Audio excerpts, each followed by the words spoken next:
I also want to jump into something you mentioned about being in a male dominated industry. What are some challenges that you faced and how did you sort of overcome them? So, being in a male dominated space has a lot to do with confidence more than anything because you're the minority. So, it wasn't that I was just a minority because I was a woman.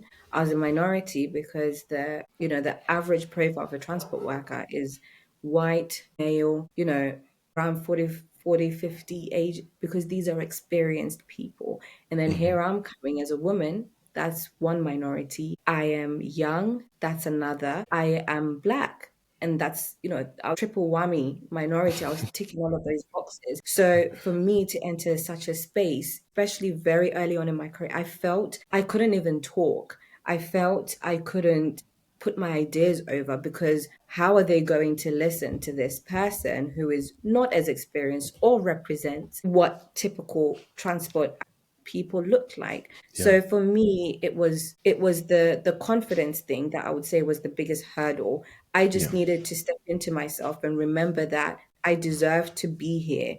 Hmm. And I would probably say the first 2 years of my career were just, every day I'd go in, I'd still show up, I was still doing that work that I needed to do. But something inside of me, my self esteem wasn't up there. And it took a sponsor, another woman. She was French, and I'll never forget her because she's been so pivotal in my career.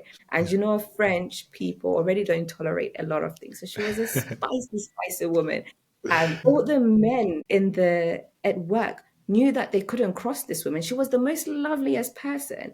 But what Yeah. I meant, like the typical nuances that happen in the office, or can you just do this printing for me? Or do you mind just Hmm. grabbing me a cup of tea? They would know that there's certain things that they don't say to this woman. And I Yeah. remember my managing director, this was the time that really did change my confidence in my career. At that time, my managing director said, are you going to the printer? Do you mind also just scanning this document for me? And she stepped in and she said, she's not your assistant.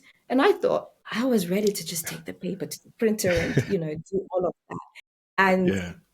I'll come back to it because a lot of it has to do with upbringing, being African. We're Yeah. taught to Yeah. be subservient. We're taught to be, how can I put it? We're just taught to that servant Courteous. mentality. Yeah. Yeah. Help other people. Yeah. But anyways, back to it. She said, oh, she's not your assistant. And she pulled me to the side. She said, Ruth, I don't want to see you taking any rubbish from anyone. You are not someone's assistant. You are here for a job. And ever since then, she's been sponsoring. And at that moment, I was like, I've done the work for 2 years. I know what I'm talking about. It's Hmm. not that I'm not knowledgeable. I'm scared. So Yeah. it started then, she was saying, just speak up. We'd go into a meeting and she would look me in the eye and say, if I don't hear you speak. And I didn't want to get the feisty side of her after the meeting. So I would speak. Yeah. And it started in that way that I started owning myself. I started owning that I am just as capable as these people. And I'd proved myself and I'd proved to everyone. It wasn't that everyone in my team looked down and said, oh, she can't do this or anything. A lot of it was just in my head. Yeah. I felt I didn't deserve to be there. And ever since I had that conversation, I would start to speak up a little bit. If I have an idea, I would just say it. I Yeah. don't even give myself time to think about it. I'll start backtracking, but Yeah. I'll Yeah. just say it just as a way that I don't allow my thoughts to, foster for so long that Yeah. they paralyze me. Yeah, those are some of the challenges and how I then overcame Yeah. it. And, even up to now, I've been in the industry 13 years. I'm still the only woman with those minority boxes. I even worked Wow. in the Nordic region.